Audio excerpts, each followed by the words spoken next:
Hello, hello, my friends. AmyR here with Prairie Paper and Ink. Welcome back to my face, my card making space. More holiday cards. This time in, even for me, very non-traditional color palette. I pulled out a bunch, and I'll show them like in the video, of Altenew's Crafty Necessities cardstocks. You guys have seen me use these in a bunch of videos since they started releasing them a few months ago, a couple months ago. I don't even know. I don't know what day it is half time. Anyway, I've been using them a lot. I am a big fan of these cardstocks. They are lighter weight. They average around 80 to 90 pounds cardstock, which if you are familiar with cardstock, a lot of the cardstock we use is like 100, 110 pound is what I personally prefer. But I am very much loving the Altenew cardstocks. I actually like that they're a bit lighter weight because now that we have all the layering dies, which I'm going to use in this video, with like all the florals and like you've got multiple layers of cardstock, I like that these are lighter weight so that my cards aren't like this thick and super heavy.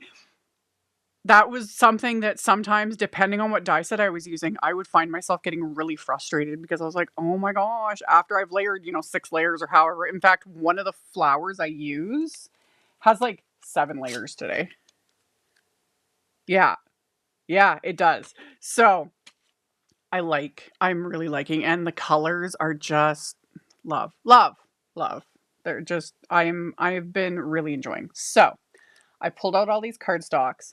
And the cards themselves are actually quite simple because I just do assembling and then I add a bit of what I call a frosty edge with some white craft ink. We're going to add splatter because of course.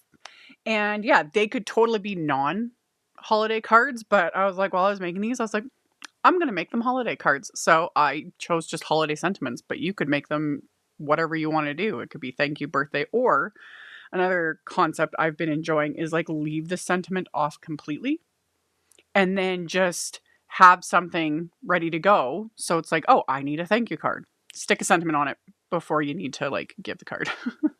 So as always, I'll have links to all the things in the description box below the video. I just hit my mic. That's, Anyway, I'll have links to everything I used. My links are affiliate links. That just means that if you click on one of my links, end up placing an order, I do get a little kickback from that at no extra cost to you. It is what helps pay the bills, keeps the channel going. At the end of the video, I will have a link to my 2024 holiday card series playlist, and I will continue to add to that as I get videos up. And like I tend to do, I generally will make holiday cards right up until Christmas. Sometimes a little bit after, because anything extra that I make, I save for next year. And I am also part of an Instagram hop today to share inspiration using Altenew's cardstock. So I'll have a link, like I always do, to my Instagram. Definitely worth checking out because there's going to be a bunch of inspiration, giveaways, all the things. And yeah, that's all the housekeeping. I think so. Should be. Okay, let's get into making these cards. So I'm using the Altenew Craft a Flower Hellebore layering die set. And like I mentioned, it's got many layers. You can kind of see a few of the dies in the lower corner because I'd already pulled them out of the packaging, did all my die cutting before I started. But the thing I'm loving is not only their little keyhole system, which makes it easy to layer, but the dies for each floral are connected so that it just makes everything easy. So I used all the cardstocks I showed, and I'll have them linked, of course, in the description box below. And I just die cut. So I die cut kind of several of each flower because once I start, I have a hard time stopping. In the end, I was able to make multiple cards. And after I had done all my die cutting, I had just I kind of keep everything together, and you can tell which ones go together because not only do they have the little, the keyhole system, but they do different shapes within those keyholes. So some have little, this one has an actual little keyhole shape, it's shaped like a keyhole. Other ones are shaped like little triangles, and there's 2 different sizes, and then one has a little arrow. So It's harder to explain than it is to, like, when you actually sit down and, like, start assembling one of these die sets, it's like, oh, love it. They also have numbers debossed right beside the little keyhole, like, so on specifically with these, like, around the centers, it'll have the little hole and then there's a number. So it's like 1, 2, 3, however many layers there ends up being, so that you also know, like, which layer goes where. Again, though, when it comes to, like, a lot of them, like even these ones, it doesn't overly matter. You know, you can kind of do what you want, but it's all there to make life a little simpler. So I took Altenew's Cloud White pigment ink and I just used a sponge applicator to add the white pigment ink just on the very edges of all of these die cut petals. It'll just give it that little, like, kind of like a frosty little edge, just a little something. And for something like this, I do prefer, you could use like a little blending brush, but I find that with my personal preference with pigment inks specifically, I prefer more of like a sponge applicator. I find it just works for me anyway better with a sponge to apply pigment ink, especially white pigment ink, because it just is the way it is. So I did my little system. I would kind of, you could do all the ink blending and then assemble at the end, but I was just like, I would ink blend my pieces and then I would just assemble them, because I also just get satisfaction of like gluing them together. Especially when I don't have to think. I like that. I really do like that. Even though I do this as a job and I share and show everyone like tips and tricks and all the things, I really like when I don't have to think. It's very satisfying. It's just like I can just sit here and let my brain shut off, and it's like layer 1, layer 2, layer 3, like line up the triangles. Life is great. So there's 4 flowers in this set. They're all hellebores, but they're different, sort of different shapes, kind of different orientations. I also like that a lot. It makes for, some variety and whatnot. And this final one also has these little, like, kind of frilly center pieces. Those I decided to kind of mix and match because I did the 3 different colors of blue cardstock. And then the little center pieces, those are also on their own wafer dies. There's kind of 2 separate dies that die cut all these little, like, center pieces. And then same thing. They've got those little keyholes on them, so you know which one goes with which. They've got the numbers, etc. Plus, and I pointed that out at the very beginning, there is the layering guide on the back, and that is something I always kind of keep propped up, especially if it's my first time assembling a set. I'll have the guide like popped up in front of me, and it's like, okay, this goes with this, etc., and then it makes sense. So I was layering all my pieces together just using craft tacky glue, reverse tweezers for the win for some of the smaller little pieces. And there's even these little layering pieces to make sure you get the centers lined up. You could always skip those little pieces if you didn't want to use them and just adhere the center as is. But I do like that it's all, it's all thought out so that I don't have to think. So I just worked my way through assembling all of these.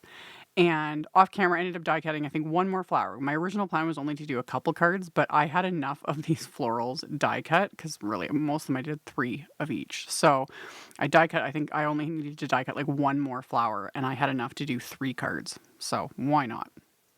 So I got everything assembled. So I've got all of my florals. Off camera, I also, of course, there's 2 large like leaf clusters. Those I die cut, and I'll just put those together like when it's time to actually assemble all these florals on the card front.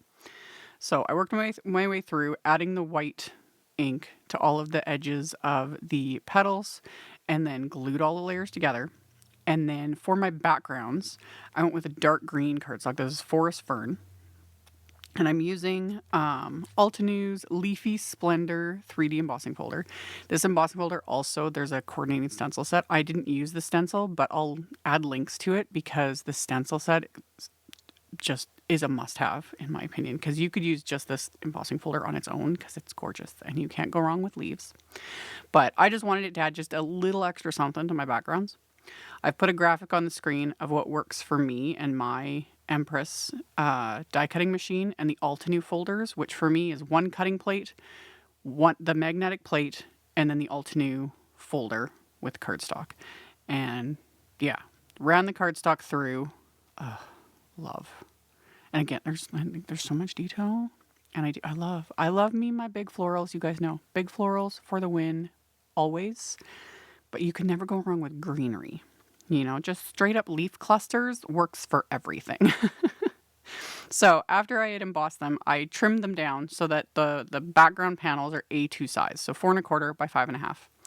And I, for the most part, kind of just followed the description or the image on the Hellebore, like the front of the packaging. Because again, why reinvent the wheel? You know, they had them clustered together, and I was like, yeah, that works. Like doing it on an angle, just like so. Love it. Again, why reinvent the wheel? Although you totally could, but this is what worked for me. So I just assembled everything, which again, just craft tacky glue. There's definitely enough dimension, and I only put adhesive like in the center of everything. So the leaves are popped up a little bit, the florals are a little bit popped up. If you wanted to build like a lot of dimension, you could pop some of these up with like foam tape. That would look amazing, but I felt like I got enough layers going on everything that I didn't need to. But it is another option, especially if you want to step it up even more, is to just add some foam tape. But instead, I'm going to add some splatter. I'm using my Altenew metallic watercolors and this white shimmery color, which I had already added water to, and I went to swirl my brush and I realized my brush wasn't clean because it immediately turned the white watercolor pink. Not a big deal. I just cleaned off my brush, kind of soaked up the mess I made. And well, it's not white watercolor, it's shimmery. It's very shimmery. It's very pretty. So if you're working with any sort of like metallic watercolor like this, you need to just add water and either let it sit for a while, like a good long while, or really work it up with your brush. Because it needs that. It needs either time or just some elbow grease to really mix up those colors, because it's just the nature of metallic watercolors. So I mixed up quite a bit since I'm doing 3 cards and I want a good amount of splatter. And I just put my background into my splat box. I started splattering just using the brush. This is just a large Altenew watercolor brush. But with a brush like this, I find it works better to just stick whatever it is you want to splatter, whether it's this metallic watercolor or, you know, other inks, things like that, is stick it on the edge of like an acrylic block. And then you just drag the brush off the edge towards your project. And that creates like splatter. And it gives you a little bit more control too, if you want to be a little more strategic of where you place it. Always, of course, keep in mind that splatter has mind of its own, wants to go wherever. And when I was doing this, I had like I still have shimmer splatter like on my desk. There's like splatter on my laptop. Like it is what it is. I'm okay with it, but yeah, it's once you get used to it. I say these things because it's like I was intimidated by splatter when I first started doing it. And now you guys know I splatter absolutely everything, usually do multiple types, and you just got to let go of the control. It's fun. So I added my shimmery splatter to all these backgrounds, set them aside to dry.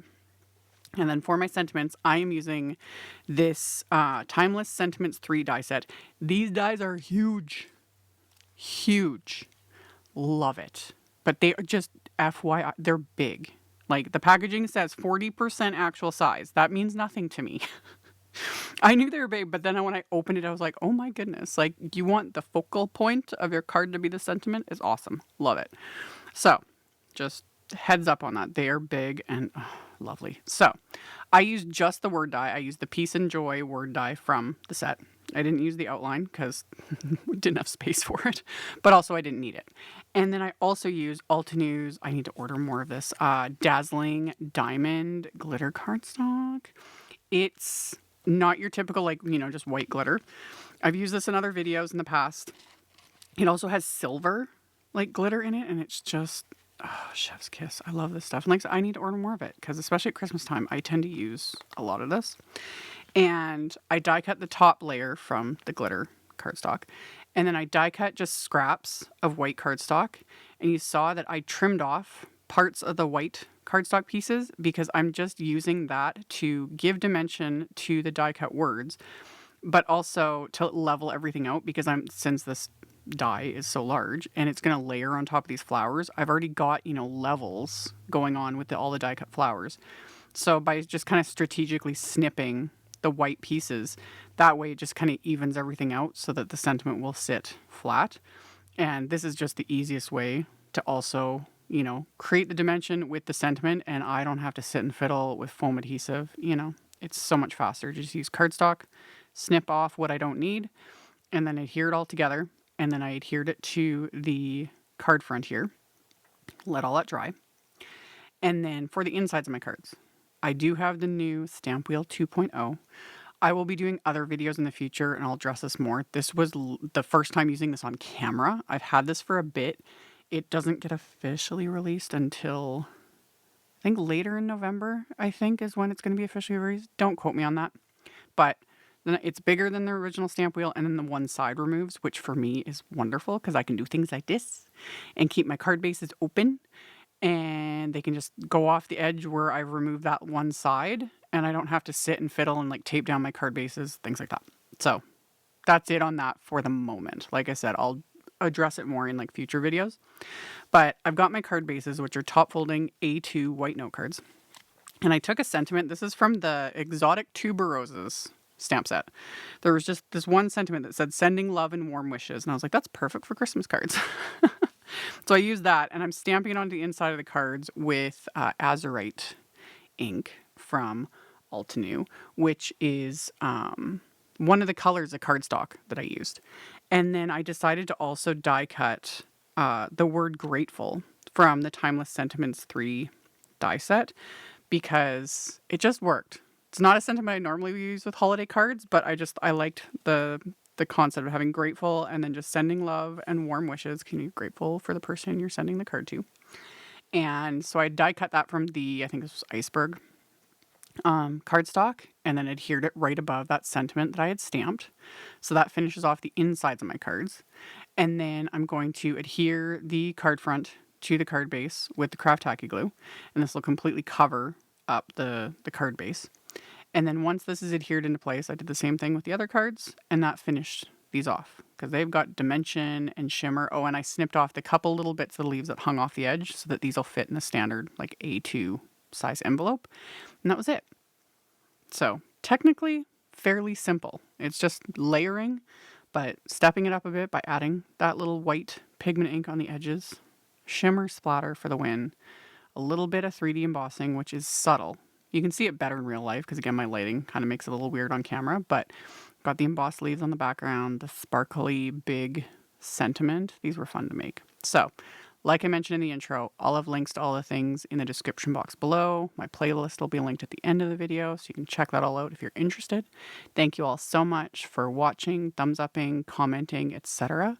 And I'll see you all very soon in the next one. Bye.